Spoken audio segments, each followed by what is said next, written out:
Stock market లో invest చేసి మీ డబ్బులు డబుల్ చేసుకోవాలనుకుంటున్నారా? విజయవాడలో జరిగే సుందరరామిరెడ్డి గారి లైవ్ సెమినార్ కి అటెండ్ అవ్వండి. నమస్తే, వెల్కమ్ టు సుమన్ టీవీ. ప్రస్తుతం మనతో పాటు ఉన్నారు family counsellor, motivational speaker, public speaker Rajani Ramma గారు. నమస్తే మ్యామ్. నమస్తే నవీన. మ్యామ్, ఇప్పుడు 50 సంవత్సరాలు దాటిన మెన్స్ యొక్క థింకింగ్, ఆలోచన విధానం అనేది అసలు ఎలా ఉంటుంది? మామూలుగా చూసుకుంటే మహిళలు మాత్రం ఎప్పుడు ఒకటేలా ఉంటారు కదా, కొంచెం 50+ వచ్చిన మెన్స్ మాత్రం కొంచెం అంటే అలానే ఉంటుందా? ఏమైనా మారతారా, లేకపోతే ఎప్పుడు ఒకేలా ఉంటారా అంటే ఏం చెప్తారు? ఖచ్చితంగా మారుతారండి. ఇది 100% మారుతారు. అయితే ఆ మారిన విధానంలో కొంతమంది లాభంగా ఉంటారు, కొంతమంది నష్టమే కుటుంబానికి. ఆ లాభం ఏంటో ఫస్ట్ మాట్లాడుకుందాం. ఇప్పుడు అంటే మీరు అడిగిన ప్రతి క్వశ్చన్కి నేను ఉపోద్ఘాతం ఎప్పుడు చెప్పను, డైరెక్ట్. ఉపోద్ఘాతం వల్ల లాభం ఏం లేదు, నీతులు చెప్పినట్టే ఉంటుంది.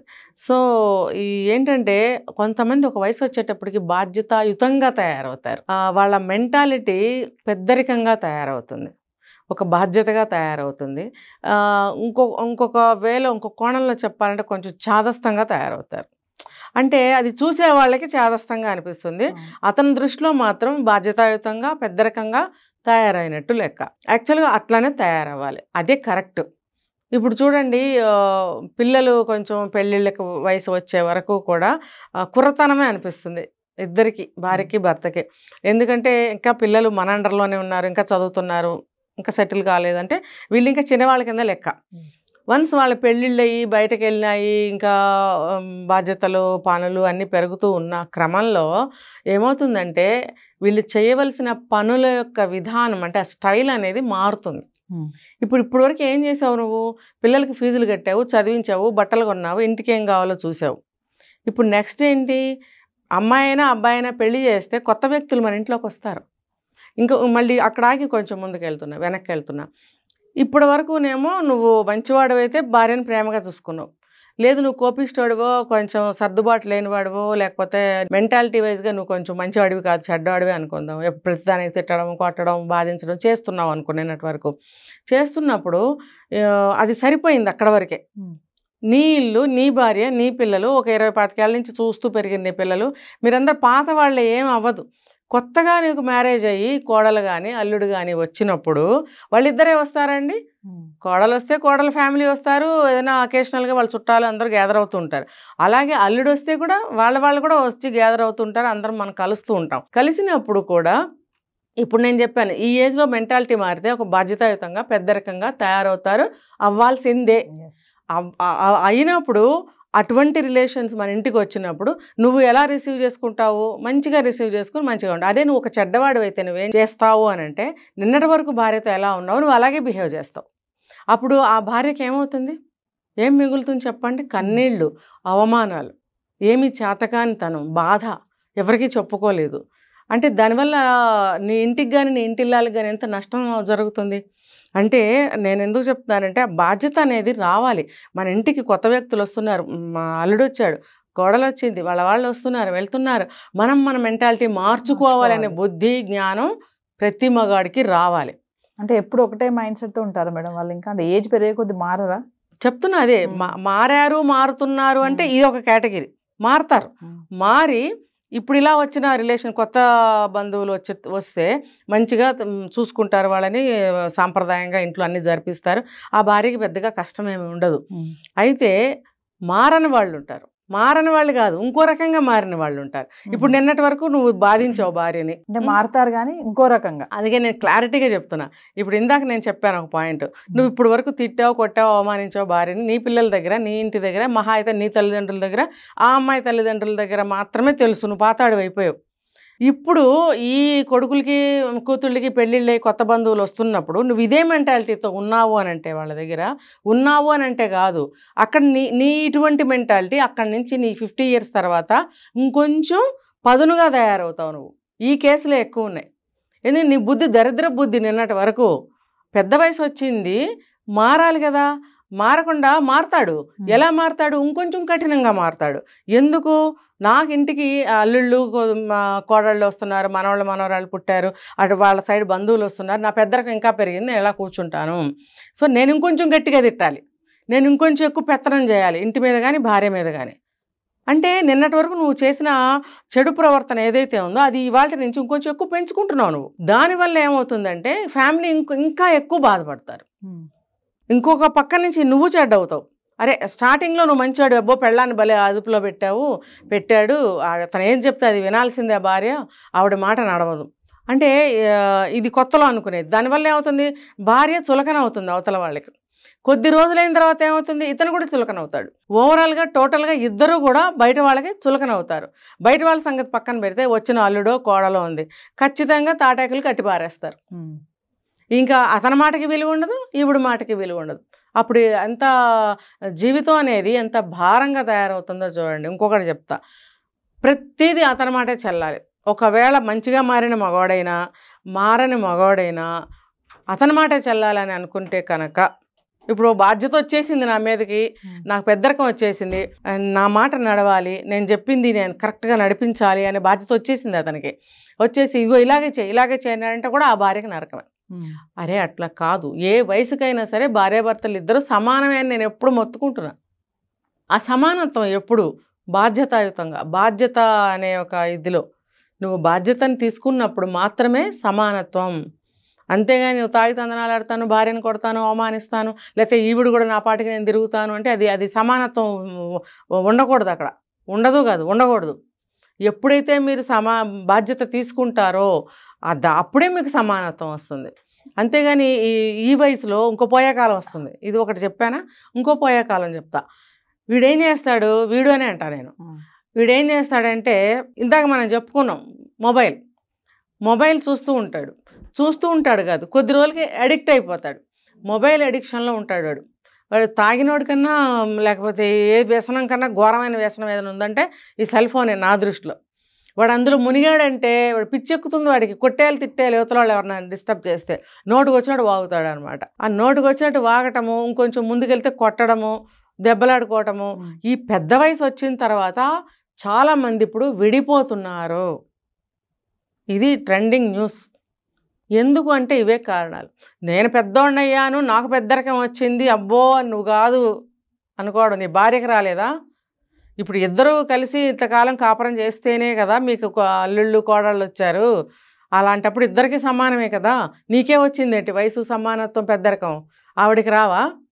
అలా వచ్చినప్పుడు నువ్వు ఏం చేయాలి, సమానంగా ఆవిడని గౌరవించడం నేర్చుకో. మినిమం రెస్పెక్ట్ చేయండి. నువ్వేం పూలదండలేసి కిరీటాలు పెట్టి కాళ్ళకి నీళ్లు పోయక్కర్లా, ఏమీ చేయొద్దు. మాటలతోటి రెస్పెక్ట్ చేయండి. మాటలతో రెస్పెక్ట్ చేసి మాటకి విలువిస్తే అదే మీరు ఇచ్చిన రెస్పెక్ట్ అవుతుంది. వీళ్ళు ఏం చేస్తారు, అక్రమ సంబంధాలు కూడా పెట్టుకుంటారు. ఇది మూడోది చెప్తున్నా నేను. ఏంటంటే భార్య ఇంటి పనులతోటి కష్టపడుతుంది, మోనోపాజ్ తోటి ఇబ్బందులు పడుతుంది. కొంత ఏజ్ వచ్చిన తర్వాత అనేక రకాలైనటువంటి హార్మోనల్ ప్రాబ్లమ్స్ వస్తున్నాయి లేడీస్కి. వచ్చినప్పుడు ఆవిడకి ఏంటంటే సెక్సువల్గా కొంచెం ఇంట్రెస్ట్ తగ్గుతుంది. దీనికి 2 కారణాలు. ఒకటి హార్మోన్స్ ప్రాబ్లం, రెండోది ఏంటనంటే ఇంటి వ్యాపకాలు, వ్యవహారాలు, వాటితోటి విసుగుతుంది. చెప్పనా దీనికి కొంచెం డెప్తే వెళ్తాను. అల్లుడు వస్తాడండి, అత్తారింటికి వెళ్ళానంటాడు కానీ మామగారింటికి వెళ్ళాను ఎక్కడన్నా మీరు చదివారా? ఎక్కడికి వెళ్తున్నారు అంటే పండగకి అత్తగారింటికి వెళ్తున్నాను, లేకపోతే ఇంకోటి అత్తగారు, దేనికి చూసినా అత్తగారింటికి కానీ మామగారింటికి కానీ ఎక్కడా లేదు. ఇప్పుడు ఏదన్నా ఇంటికి రాగానే అత్తగారు మంచినీళ్ళు ఇచ్చిందా లేదా, లేకపోతే అత్తగారు ఇంకోటి చేసిందా లేదా, ఇలా అత్తగారని నేను చెప్పను, పెళ్ళి కాకపోయినా కూతురికి కానీ కొడుకుకి కానీ ఆ ఇంటి ఇల్లాలనే కదా అంటారు. వాళ్ళ ఆవిడ లేదా వాళ్ళ అమ్మ ఇలాగే అంటారు.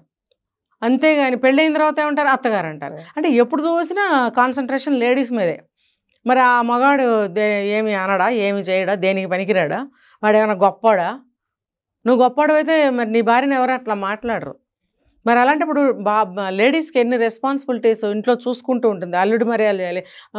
కోడలు వస్తే నేను చెప్తున్నా చూడండి, అల్లుడి కంటే కోడలకి ఎక్కువ చూడాల్సిన రోజులు వచ్చినాయి. అంటే మనస్ఫూర్తిగా ఏ గొడవలు లేని ఇళ్లలో మనస్ఫూర్తిగా ప్రేమాభిమానాలు ఉన్న ఇళ్ళు చాలా ఉన్నాయి. అందులో నేను ఒకదాన్ని. అయితే సాధారణంగా తీసుకుంటే గొడవలు ఉంటూనే ఉంటాయి కదా. అలా ఉన్నప్పుడు ఇంట్లో ఎంత విసుగ్గా ఉంటుంది ఆ స్త్రీకి. ఇలా ఉన్నప్పుడు ఆ భర్త దగ్గరికి ఉండలేకపోతుంది, భర్తతో సెక్సువల్గా ఉండలేకపోతుంది. వాడేం చేస్తాడు, ఇంకో రెండో కారణం ఏంటంటే ఆవిడ యంగ్గా కనిపించలేదు అనుకోండి, అదొక కారణం. సెక్సువల్గా ఆవిడ ఇంట్రెస్ట్ చూపించట్లేదు, ఆవిడ యంగ్గా కనిపించలేదు, అబ్బో 25-30 ఏళ్ల క్రితం ఆవిడ ఉన్నట్టు ఇప్పుడు లేదు, తర్వాత ఆ స్టైల్ లేదు, ఆ అందం లేదు, ఆ చామ్ లేదు, కాబట్టి నాకు ఇంకోటి కావాలి. ఇప్పుడు 60 ఏళ్ళు 70 ఏళ్ళు వచ్చినా 20 ఏళ్ళ అమ్మాయి కావాలి దరిద్రుడికి. అందుకని ఏం చేస్తాడు, అక్రమ సంబంధాలు పెట్టుకుంటున్నారు. లేదు, చిన్న చిన్న గొడవలు పెట్టేసుకుని పెద్దవి చేసేసి ఆమెని ఇంట్లో నుంచి పంపించేయడమో డివోర్స్ ఇవ్వటమో చేసేస్తున్నారు. ఎందుకంటే వాడి చేతిలో ఇన్కమ్ సోర్సెస్ ఉంటున్నాయి, పెన్షన్స్ రావటమో ప్రాపర్టీస్ ఉండటం అనేది చేస్తాం. మన దరిద్రమైన కర్మ ఏంటంటే ఇప్పుడు ఓకే, ఒకప్పుడు ఆడపిల్లలకి ఆస్తులు అలాంటివి ఏమీ లేవు. ఆమె నిరాధారంగా భర్త దగ్గర సేవ చేసుకుంటూ భార్యని అని సమాధానపరుచుకుంటూ బ్రతకడమే తప్ప ఆవిడకి ఎటువంటి విలువ ఇంపార్టెన్స్ ఏమీ లేవు. మరి అలాంటప్పుడు అన్ని అతని చేతిలో పెట్టుకుని ఈవిడ నేర్పిస్తూనే ఉంటాడు అన్ని విధాల అంటే మీరు ఏ పాయింట్ ఆఫ్ వ్యూలో కూడా మీరు అనుకుంటే కూడా ఇది అందులోకే వస్తుంది. ఏ విధంగా చూసినా కూడా ఆవిడకి సుఖము, శాంతి, సంతోషము అసలు ఏమీ ఉండవండి. చివరికి వీడు ఈ కారణాలు చెప్పి ఇంకో దాంతో తిరుగుతూ ఉంటాడు. అవతలది ఏం చేస్తుంది, ప్రాపర్టీస్ వీడి పేరు మీద ఉన్నాయి, వీడు మగవాడు ఎప్పుడు చూసినా యంగ్గానే కనిపిస్తుంటాడు. ఇంకా కొంతమంది బాడీ మెయింటైన్ చేస్తారండి. ఇప్పుడు మొన్న ఎక్కడ చూశాను 65 years 70 years అనంట, ఒక ఇంటర్వ్యూలో చూశాను, మనకు పేర్లు వద్దు. అబ్బో మీరు చాలా బాగున్నారండి, చాలా స్లిమ్గా ఉన్నారండి, బాడీ ఎలా మెయింటైన్ చేస్తారండి, నువ్వు చేస్తున్నావు, నీ ఆరోగ్యం కోసం బాగానే ఉంది, నువ్వు నీ భార్య సంగతి చూస్తున్నావా? కొంతమంది భార్యలను చూసేవాళ్ళు కూడా ఉన్నారు, నేను వాళ్ళని అనట్లేదు. ఇప్పుడు ఇండివిజువల్గా నువ్వు బాగున్నప్పుడు నీ భార్య కూడా నీతో సమానంగా యంగ్గా గెంతగలిగినప్పుడే కదా నీకు అన్ని విధాల సమానంగా సుఖాన్ని కానీ సంతోషాన్ని కానీ కోఆపరేషన్ కానీ ఇవ్వగలుగుతుంది. లేనప్పుడు నువ్వు బాధపడతావు, తను బాధపడుతుంది. కాబట్టి నీతో సమానంగా నువ్వు వాకింగ్కి వెళ్తే తన్నే వాకింగ్కి తీసుకెళ్ళు, నువ్వు కాస్త ఏదైనా ఎంటర్టైన్ అవుతుంటే ఆమెని కూర్చోబెట్టు. అప్పుడేమవుతుంది తెలుసా, ఫిజికల్గా మెంటల్గా కూడా ఉత్సాహంగా ఉంటుంది తను. అలా ఒంటరిగా నీ పాటికి నువ్వు చేసుకుంటూ ఆమె పాటికి ఆమెను వదిలేస్తే ఆమె ఇంకా దిగిపోతూ ఉంటుంది ఊబిలోకి. ఆ బాధ, ఆ నిరాశ, ఆ ఒంటరితనం అనే ఊబిలోకి ఇంకా దిగిపోతూ ఉంటుంది. నువ్వు మాత్రం ఎంజాయ్ చేస్తుంటావు, నీ మనసు మంచి ఉల్లాసంగా, ఉత్సాహంగా, యంగ్గా గెంతుతూ నాకు ఇంకా ఏమేమి నేను పొందొచ్చు అని ఆ వేలో నువ్వు ఆలోచిస్తూ ఉన్నప్పుడు నువ్వు పోర్న్ వీడియోస్ చూస్తావు, బయట లేడీస్తో ఏ ఏజ్ అయినా నువ్వు ఇంట్రెస్ట్గా మాట్లాడటానికి ఇంట్రెస్ట్ చూపిస్తావు, ఈమెకు తెలియకుండా నువ్వు అక్రమ సంబంధము పెట్టుకుంటావు. ఆ అవతల ఆవిడ 20 ఏళ్ళైనా 25 ఏళ్ళైనా 50 ఏళ్ళైనా నీ ఆస్తి కోసం నీకు ఇష్టపడి నీతో వస్తుంది, ఇంకో భాషలో చెప్పాలంటే వల కూడా వేస్తుంది. అలాంటప్పుడు ఆ ఆస్తి కోసమే తప్ప నీ 60 ఏళ్ళ 70 ఏళ్ళ వయసు చూసి ఎవరు రారు అనే ఒక నగ్న సత్యం తెలుసుకోవాలి. ఆ ఆస్తి కాస్త హుష్కాకి అయిన తర్వాత అప్పుడు ఏడ్చుకుంటూ నువ్వు మళ్ళీ తప్పు అయిపోయిందని భార్య కాళ్ళు పట్టుకున్నా ఒరిగేది ఏమీ లేదు. ఎందుకంటే అప్పటికి ఆవిడ మనసు విరిగిపోతుంది, ఏదో జీవోత్సవంలాగా బతుకుతూ ఉంటుంది. కొంతమంది ఫైట్ చేసి ఆడవాళ్ళు ఇంట్లోంచి బయటకు వచ్చేయడానికి కూడా ట్రై చేస్తున్నారు, కానీ ఎక్కడికి వెళ్ళాలో వాళ్ళకి అర్థం కావట్లేదు. పిల్లలు ఉంటే ఉండొచ్చు, వాళ్ళ ఉద్యోగాలు, వాళ్ళ జీవితాలు, వాళ్ళ భార్యలు, వాళ్ళ పిల్లలు ఈ రోజుల్లో అదే వాళ్ళకి భారం అయిపోతుంది. మనం వెళ్ళి కూర్చొని వాళ్ళకి భారం పెట్టడం అనేది ఏ పేరెంట్స్ ఇష్టపడరు. ఇష్టపడినా పడకపోయినా చూడాలనే బాధ్యత ఎంతమంది పిల్లల్లో ఉంది ఈ రోజుల్లో. ఇలాంటివి చూసైనా కష్ట సుఖాలు తెలుసుకోవాలి. అలాంటప్పుడు దిక్కు దివాణం లేదు కదా దీనికి అని చెప్పి వాడు విచ్చలవిడిగా భర్త అనేవాడు ప్రవర్తించినప్పుడు ఆ స్త్రీ పరిస్థితి ఏమవుతుంది? మీరు 50 ఏళ్ళు దాటిన తర్వాత అన్నారు, 70-80 ఏళ్ళు వచ్చిన మాయరోగాలు, పోయాకాలాలు ఇలా వస్తున్నాయి. ఎందుకు అనంటే ఇన్కమ్ చేతిలో ఉంటుంది, ఆస్తులు వాళ్ళ చేతిలో ఉంటున్నాయి. ఒక ఏజ్ వచ్చిన తర్వాత ఇద్దరు కూడా ప్రాపర్టీస్ లీగల్గా సమానం చేసుకుంటే మంచిది భార్యాభర్తలు. ఎందుకనంటే ఎవరు ముందు ఎవరు అనకపోతారో ఎవరికి తెలీదు, ఎవరికే మాయరోగం వస్తుందో తెలీదు. కాబట్టి సాధారణంగా ఆడవాళ్ళు ఎక్కువ కష్టాలు పడుతున్నారు. ఈ కష్టాలు పడే స్త్రీలకు మాత్రమే నేను చెప్తున్నానండి, ప్రాపర్టీ కొంచెం తన పేరు మీద రాయించుకుంటే మంచిది. అంతేగాని భర్తని అతని బాధలకు వదిలేసి ఇంకోటితో జంపు చేసే భార్యలకి కాదు నేను చెప్పేది. కాబట్టి ఇలా చెప్పుకుంటూ పోతే 50 ఏళ్ళు దాటిన స్త్రీ చాలా ఇబ్బంది పడుతుంది. ఇంకా పిల్లల ముందు కానీ ఎవరి ముందు కానీ నోరిప్పలేని పరిస్థితి ఆవిడకి ఏర్పడుతుంది. ఒక 10 రూపాయలు కావాలని అడుక్కునే పరిస్థితి తయారైంది. ఇంట్లోకి ఖర్చులకి డబ్బులు ఇవ్వడండి. నాకు తెలిసిన ఒక ఆయన ఉన్నాడు, రోజు 10 రూపాయలు అక్కడ పెట్టి వెళ్తాడండి. వాడి సంపాదన ఏం చేస్తున్నాడు? ఈమె అడగదా? అడిగితే మరి ఆయన ఇవ్వనంటాడా? ఏదో ఉంది సంథింగ్. రోజు 10 రూపాయలు అక్కడ పెట్టి వెళ్తాడు దరిద్రంగా. ఆ 10 రూపాయలకి ఏం చేస్తారండి? అంతేగాని జీతం వచ్చినప్పుడు కొన్ని లోన్స్ అని అవన్నీ ఏమైనా ఉంటే ఇంటికి ఇంత అని చెప్పి తెచ్చుకుని భార్య చేతికి ఇస్తారు ఎవరైనా.